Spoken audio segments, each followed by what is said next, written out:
Kembali lagi dengan saya Muhammad Anwar Aini. Untuk minggu ini kita akan membahas tentang EIS atau yang biasa disebut Enterprise Information System. Nah, dalam Enterprise Information System ini ada beberapa hal yang akan kita bahas, di antaranya yaitu mengenal enterprise dan lingkungannya. Jadi di sini kita akan membahas tentang sejauh mana enterprise berkolaborasi dengan lingkungannya saat memanfaatkan teknologi. Yang kedua, yakni enterprise resource planning. Ini sudah kita bahas kemarin, kita review ulang sedikit.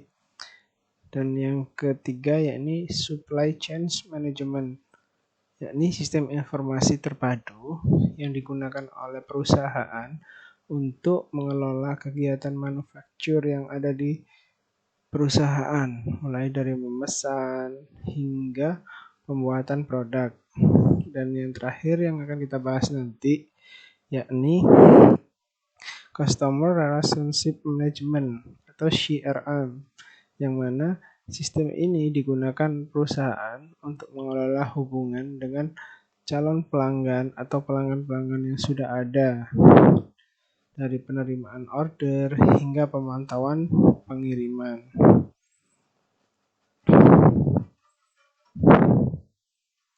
Yang pertama di sini adalah enterprise dan lingkungannya. Sebuah perusahaan tidak mungkin lagi dijalankan secara manual. Biasanya perusahaan itu pasti memiliki apa yang disebut sebagai pemasok dan pelanggan. Jadi perusahaan itu berdiri karena perusahaan itu sudah ada pelanggannya dan juga dia sudah bisa mencari apa yang disebut sebagai pemasok atau supplier bagi perusahaannya. Perusahaan di sini dapat berupa sebuah organisasi nirlaba atau instansi pemerintahan, juga bisa disebut sebagai sebuah enterprise atau perusahaan. Enterprise biasanya memiliki cabang atau banyak divisi dengan lokasi yang berbeda-beda. Nah, itu yang dinamakan enterprise atau perusahaan. Jadi kalau bisa digambarkan itu seperti ini, di mana enterprise itu memiliki supplier untuk menyuplai kegiatannya dan juga memiliki customer atau pelanggan, yang mana customer ini nanti melakukan pembelian ke perusahaan tersebut. Untuk enterprise dan sistem informasinya, biasanya sebuah perusahaan memiliki beberapa sub-bagian yang ada di perusahaannya. Nah, di situ biasanya di sub-sub bagian itu sudah memiliki sebuah sistem informasi sendiri-sendiri. Misalnya di sistem informasi di bagian penjualan itu ada sistem informasi penjualan. Untuk bagian produksi itu memiliki sistem informasi produksi sendiri. Sistem pembelian juga punya sendiri, keuangan sendiri, akuntansi sendiri, informasi karyawan sendiri. Akan tetapi beberapa perusahaan itu seringkali tidak mengintegrasikan antara sistem informasi itu yang ada tadi. Nah, hal itu akan menyulitkan manajemen untuk mengambil sebuah keputusan karena data-data yang ada di setiap bagian ini belum terintegrasi.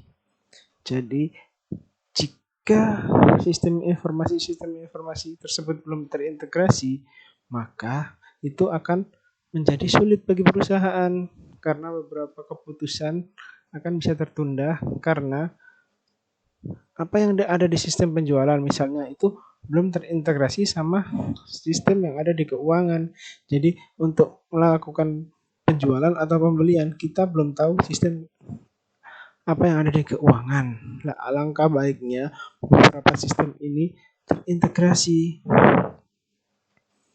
Akan tetapi untuk mengintegrasikan sebuah sistem, biasanya perusahaan memiliki beberapa opsi.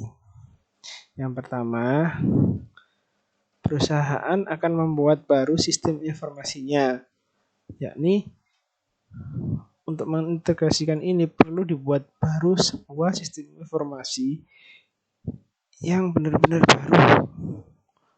Akan tetapi juga memiliki kendala. Kendala di sini pasti memakan waktu yang begitu lama dan juga biaya yang tidak sedikit.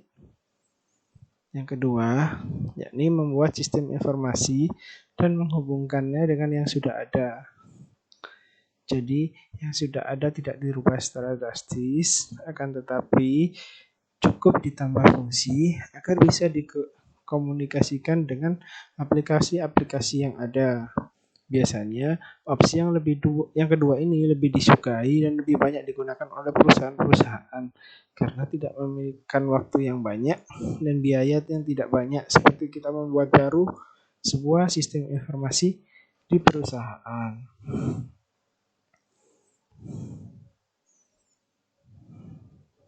Untuk selanjutnya, seperti yang kita bahas kemarin, ERP. ERP adalah sekumpulan sistem informasi yang sudah terintegrasi dan digunakan oleh perusahaan untuk menjalankan kegiatannya sehari-hari.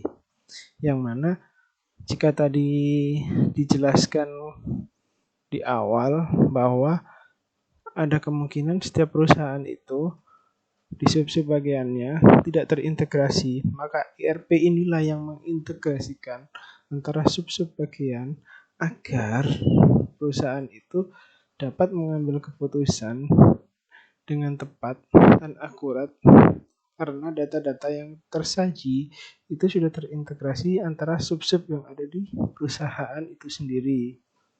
Jadi itu yang disebut ERP, seperti yang kita pelajari pada minggu kemarin.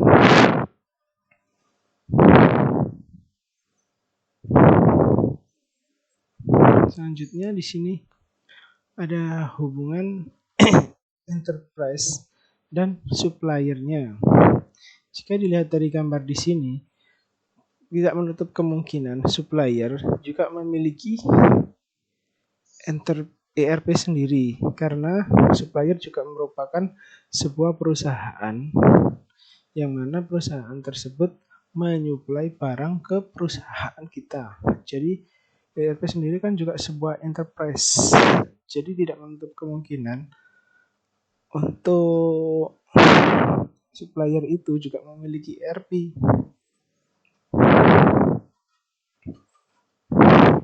Jadi di sini juga pasti timbul sebuah pertanyaan.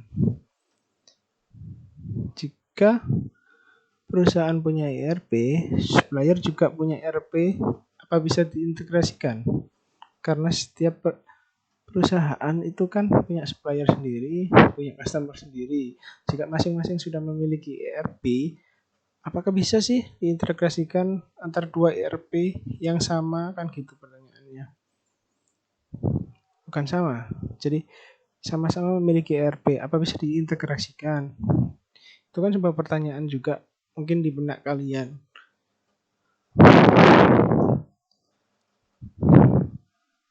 Jadi untuk sebuah ERP yang berbeda perusahaan atau setiap perusahaan yang memiliki ERP di masing-masing perusahaannya itu bisa diintegrasikan. Jika sebuah perusahaan atau perusahaan kita memiliki supplier yang mana ERP kita integrasikan dengan ERP yang ada di sebuah perusahaan milik supplier, itu bisa dan diberi nama SCM atau Supply Chain Management. Supply Chain Management sendiri merupakan sistem yang digunakan oleh perusahaan untuk berintegrasi dengan para suppliernya. Misalkan pembelian barang, pelunasan, utang, dan pembayaran tunai. Jadi untuk hal-hal tersebut itu kita sudah mengintegrasikan perusahaan kita misalkan dengan perusahaan si A atau perusahaan supplier, yang mana perusahaan nanti bisa langsung mengetahui berapa banyak penjualannya, berapa banyak utang yang kita pinjam dari perusahaan tersebut, terus berapa banyak uang tunai yang sudah kita salurkan ke mereka kan gitu. Jadi semuanya ini bisa langsung diketahui oleh perusahaan karena perusahaan sudah diintegrasikan dengan supplier. Lah, integrasi ini yang dinamakan supply chain management.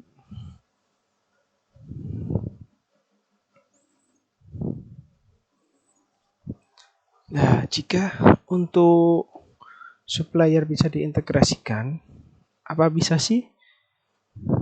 Bisa diintegrasikan dengan perusahaan customer atau perusahaan pembeli yang membeli barang dari kita? Jawabannya bisa, karena beberapa sistem yang sudah yang dimiliki oleh customer itu bisa diintegrasikan. Nah, jika tadi di mana? Di sebelumnya itu dinamai supply chain management, untuk yang integrasi dengan customer itu lebih dinamai CRM atau Customer Relationship Management. CRM sendiri merupakan sistem yang digunakan oleh perusahaan untuk berintegrasi dengan para pelanggannya. Misalkan di sini sistem dari perusahaan kita itu memberikan tawaran produk-produk baru kita ke mereka, mencatat order-order apa yang telah dilakukan oleh perusahaan tersebut, terus memberikan tawaran produk untuk 6 bulan ke depan atau 1 bulan ke depan. Kita memberikan kayak tawaran dulu ke perusahaan-perusahaan tersebut, terus memberikan informasi-informasi tentang barang yang sudah kita kirim ke pembeli, terus catatan-catatan pelunasan apa aja yang sudah ada dan lain-lain. Hal itu bisa karena ERP dari customer sudah diintegrasikan dengan ERP di perusahaan kita gitu. Untuk hubungan antara perusahaan, supplier, dan customer, jika dirangkum dari apa yang kita bahas tadi, di sini kita dapat lihat untuk perusahaan kita atau yang di sini disebut enterprise itu memiliki ERP. Dan di customer juga ada ERP, di supplier juga ada ERP. Dan jika diintegrasikan, itu gambarnya seperti ini. Untuk yang ke supplier diberi nama SCM atau Supply Chain Management, dan yang di customer itu disebut CRM atau Customer Relationship Management. Apabila hubungan antara perusahaan dan supplier serta customer dijadikan satu, maka akan diperoleh gambar seperti di bawah ini. Nah, pertanyaannya, kenapa sih harus ada feedback atau panah yang berbalik arah? Panah itu kok beda-beda? Jika kita tadi melihatnya sebagai, jawabannya seperti ini. Kalau kita melihatnya sebagai perusahaan dari sisi kita, jika itu, maka supplier di sini adalah supplier kita dan customer di sini adalah customer kita. Jadi panahnya di sini supply chain management, di sini CRM. Tetapi jika di perusahaan supplier, kita ini kan sebagai pemasok. pembeli, karena kita membeli barang dari supplier ini. Maka dari sisi perusahaan supplier, kita dianggap sebagai customer. Jadi kenapa di sini ada panah dengan tulisan CRM? Karena bagi perusahaan supplier ini kita dianggap sebagai customer mereka. Dan jika ditinjau dari sisi customernya, maka kita adalah pemasok mereka. Maka dari itu di sini ada panah feedback dengan tulisan SGM karena perusahaan kita dianggap sebagai perusahaan pemasok ke perusahaan customer. Tuh.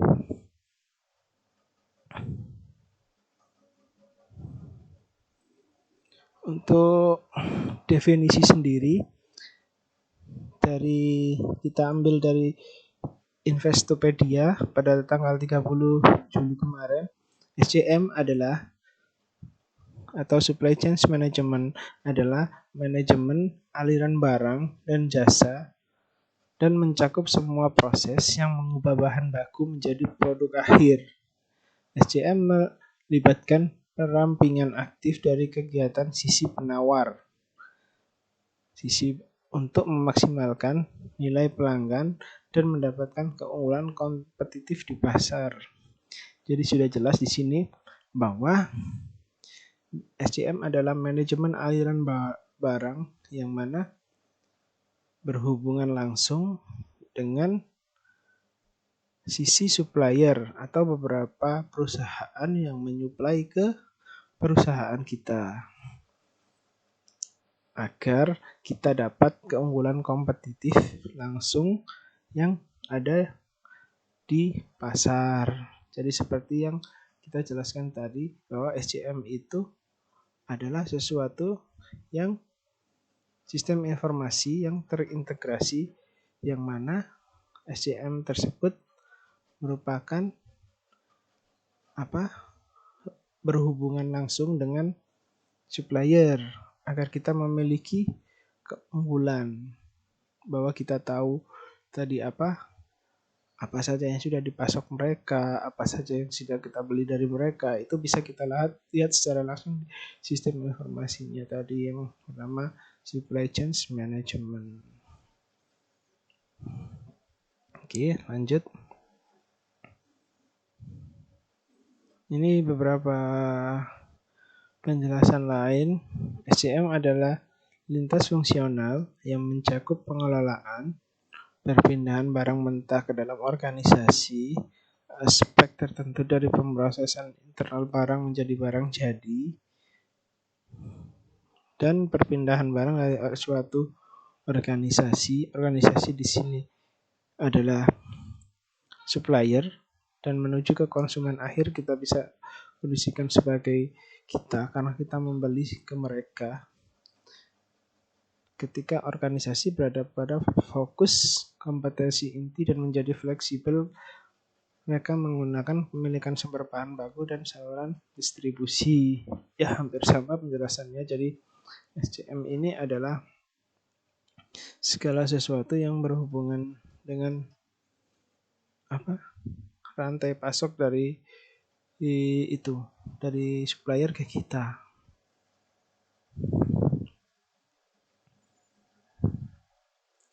Untuk jenis-jenis supply chain di sini ada raw supply chains, internal supply chains, dan lain-lain. Ini nanti akan kita bahas lebih lanjut di pertemuan-pertemuan selanjutnya. Jadi untuk sementara kita cukup tahu apa itu raw supply chains, ripe supply chain, internal supply chain. Ini beberapa jenis supply chain yang ada biasanya. Biasanya juga berorientasi dari beberapa bagian, misalnya supply chains untuk produksi, jadi production oriented supply chains, untuk pasar jadi market oriented supply chains, dan lain-lain. Oke, lanjut.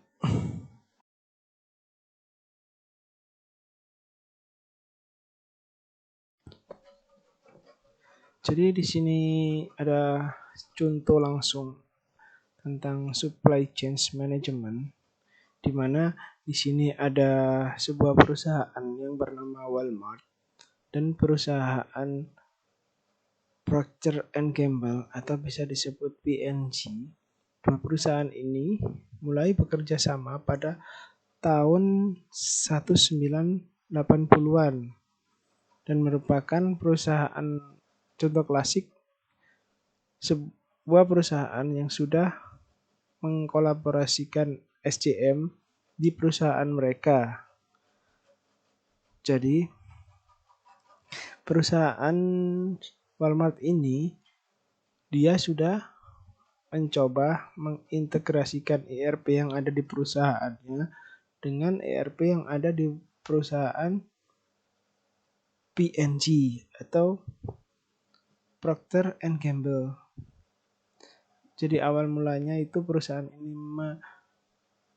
mengintegrasikan keduanya. Jadi kenapa di sini disebut sebagai contoh klasik, karena ini adalah perusahaan yang awal atau bisa dibilang perusahaan ini adalah perusahaan yang merintis awal adanya SCM. Baru setelah beberapa tahun diintegrasikan, kedua perusahaan ini mulai bekerja sama untuk menghubungkan apa yang mereka punya ke beberapa pengecer dan produsen. Dan hal tersebut menjadi berhasil. Beberapa perusahaan pengecer yang ada itu mulai mengintegrasikan mereka karena mereka mengetahui apa yang mereka integrasikan nantinya itu akan memberikan effort baik dan paling tidak mengurangi cost atau pengeluaran perusahaan, sehingga pengecer-pengecer itu atau produsen itu lebih tertarik untuk ikut berkolaborasi di penggunaan SCM ini. Jadi pada tahun 1990-an Walmart dan P&G ini mulai memformalkan sistem retailing dan membujuk beberapa perusahaan-perusahaan besar untuk bergabung di dalamnya. Seperti ini jadi skemanya. Nah, ini perusahaan yang dibangun awal tadi sekarang sudah memiliki beberapa atau sudah bekerja sama dengan beberapa perusahaan-perusahaan lain. Dan perusahaan-perusahaan lain ini juga sudah terintegrasi SCM-nya dengan perusahaan tersebut. Bahkan di sini sudah bisa mengetahui status dari order yang ada. Order itu sudah di-approve atau belum, dan sudah tahu untuk order beberapa minggu ke depan itu bagaimana, sistem pengirimannya juga bagaimana, sampai di retailnya itu berapa hari, berapa minggu, itu semua sudah tercatat di SCM dari perusahaan Walmart tadi. Nah, dengan adanya ini, otomatis apa yang dimiliki dari perusahaan tersebut sudah pasti sangat membantu karena memudahkan mereka untuk mengambil keputusan order mana yang akan diambil dulu, order barang mana yang akan dikirim dulu, itu semuanya sudah tertata dan bisa kita lihat di sistem informasi supply chain management ini. Jadi sudah sangat membantu bukan hanya bagi perusahaan, juga bagi perusahaan supplier yang ada. Jadi itu contoh awal sebuah penggunaan SCM di perusahaan. Itu Walmart tadi di tahun 1980-an. Itu awal penggunaan SCM. Oke. Kita lanjut. Di sini yang sudah mulai berkembang beberapa aplikasi SCM yang ada. Sekarang sudah mulai berkembang ke arah yang lebih informatif, lebih gampang dimengerti, dengan beberapa aplikasi-aplikasi yang ada tadi dan peruntukannya yang lebih spesifik untuk kebutuhan perusahaan. Oke, kita beranjak ke sebab selanjutnya. Jika tadi kita membahas tentang suppliernya, di sini kita membahas tentang customer-nya. Pengertian sendiri bagi CRM atau Customer Relationship Management. CRM adalah teknologi untuk mengelola semua hubungan dan integrasi perusahaan dengan pelanggan atau calon pelanggan potensialnya, yang mana tujuannya adalah untuk meningkatkan hubungan bisnis seperti sistem dan otomatis juga meningkatkan keuntungan bagi perusahaan. Sistem CRM sendiri membantu perusahaan tetap terhubung dengan pelanggan, merampingkan proses dan meningkatkan keuntungan pastinya. CRM biasanya memiliki kemampuan-kemampuan seperti menyimpan informasi, kontak pelanggan, beberapa pelanggan, karena tidak semua pelanggan itu kan baik. Jadi ada big data di sini yang mana CRM ini menyimpan data-data atau kontak pelanggan, mana pelanggan yang baik, pelanggan yang sodok mokong, pelanggan yang mokong, dan lain-lain. Untuk beberapa kemampuan lain yang bisa dimiliki, yakni bisa mengidentifikasi peluang penjualan. Penjualan nantinya bisa 100% atau penjualan dibayar di muka dan lain-lain, kan setiap customer itu kan beda-beda. Jadi kita juga bisa lihat track recordnya di situ.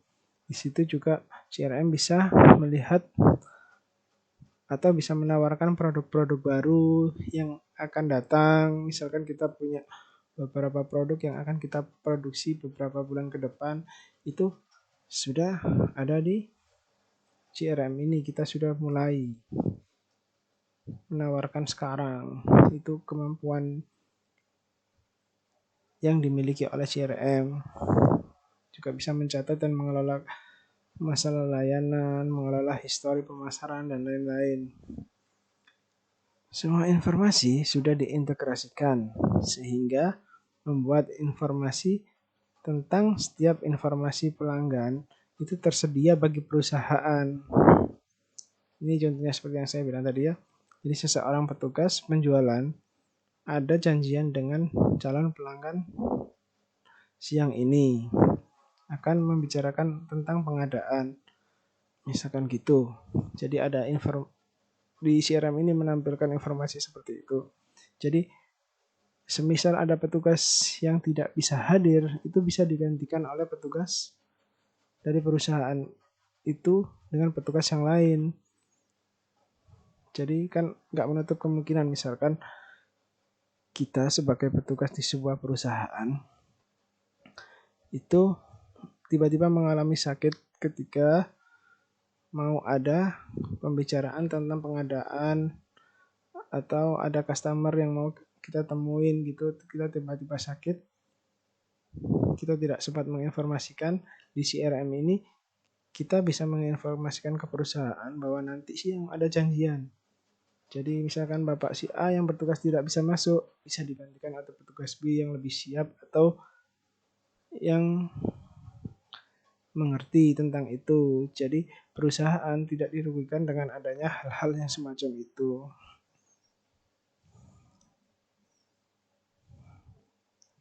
Ini beberapa fitur dari CRM. Bisa dilihat ada beberapa file, ada beberapa bagian-bagian. Ini salah satu contoh dari sebuah ERM yang biasanya ada email marketing, penyimpanan dokumen seperti data-data pelanggan, produk-produk yang sudah ada dan mau direncanakan, report penjualan untuk customer-customernya, beberapa info klien juga ada di klien manajemen dan lain-lain. Nanti bisa kalian baca sendiri. Untuk jenis-jenis CRM itu di sini sebenarnya sih banyak, cuman kita menyebutkan di sini ada beberapa atau yang biasa ada. Jadi untuk jenis-jenis CRM di sini ada yang pertama CRM analitik. CRM analitik adalah CRM yang bertugas untuk menganalisis data pelanggan yang dikumpulkan melalui berbagai sumber dan menyajikannya sehingga manajer bisnis nantinya dapat membuat keputusan yang tepat. Sistem CRM analitik ini menggunakan teknik seperti pengembangan data, korelasi, dan pengenalan pola untuk menganalisis data pelanggan. CRM yang kedua yakni ada CRM operasional. CRM ini mempersingkat proses bisnis yang mencakup otomasi penjualan, otomasi pemasaran, dan otomasi layanan. Tujuan dari CRM ini adalah untuk menghasilkan arahan, mengubahnya menjadi kontak, menangkap semua detail yang diperlukan, dan menyediakan layanan di seluruh siklus hidup pelanggan. Jadi yang ketiga adalah CRM kolaboratif atau bisa disebut CRM strategis. CRM ini memungkinkan organisasi untuk membagikan informasi ke pelanggan di antara berbagai unit bisnis seperti tim penjualan, tim pemasaran, tim teknis, dan dukungan. Misalnya, ada umpan balik dari tim pendukung dapat berguna bagi tim pemasaran untuk mendekati pelanggan yang ditargetkan dengan produk baru atau layanan tertentu. Ini contohnya seperti tadi, kita mau menawarkan beberapa produk kita untuk beberapa yang bulan ke depan. Jadi semuanya itu sudah ada dan bagaimana kita menawarkannya itu kita tidak perlu lagi bertemu dengan customer, tapi kita cukup menawarkannya via CRM ini karena apa yang ada di perusahaan kita sudah terintegrasi langsung dengan yang ada di perusahaan customer gitu. Ini beberapa contoh CRM yang ada. Nah, ini beberapa sub dari aplikasi tersebut yang mana di aplikasi ini kita dapat mengetahui beberapa info dari pelanggan tersebut. Namanya siapa, dari perusahaan apa, kan gitu. Jadi bisa disebut CRM ini adalah badan intelijen karena CRM ini memiliki data pelanggan, data calon pelanggan, dan apa saja yang ada tentang informasi pelanggan tersebut. Jadi bisa disebut CRM ini intelijen bagi kita yang memberikan kita informasi tentang siapa sih pelanggan kita nantinya, siapa sih calon pelanggan kita nantinya. Jadi kita tahu di sini dari CRM ini gitu. Jadi kita jangan kalau bisa meminimalisir beberapa pelanggan yang nantinya akan merugikan kita gitu. Jadi di sini kita punya CRM ini dan CRM mempunyai keunggulan-keunggulan tadi. Ini beberapa rangkuman yang nantinya bisa kalian bahas. Jadi kita tadi membahas tentang apa itu ERP, sedikit dari penjabaran kita yang kemarin, CRM, dan juga supply chain, yang mana CRM ini untuk hubungan perusahaan dengan customer, dan yang SCM itu hubungan perusahaan dengan supplier.